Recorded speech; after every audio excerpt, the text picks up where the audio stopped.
এই যে গাইস, আমার পিছনে যে ভিউটা দেখতে পাচ্ছেন ওটা হচ্ছে একটা জুম। কত সুন্দর দেখেন। কিছুদিন বাকি, কিছুদিন পর এটা ধান পেকে যাবে। এখন অলরেডি একেবারে ধান ফল ধরছে। এই যে একদম একটু একটু করে হলুদ হয়ে যাচ্ছে। তো সামনে সামনে কয়েকদিন পর এটা ধান পেকে যাবে, ধান কাটা শুরু হয়ে যাবে। তো আজকে আমি আসছে এই যে আসলে একটা নদীতে আসছে।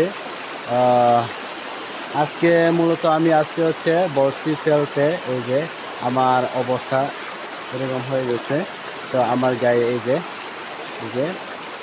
এই তো নদী, অনেক বড় একটা নদী। তো আমার সাথে এই যে আমার ভাইয়েরাও আছে। তো ওরাও ধান, সরি, ওরাও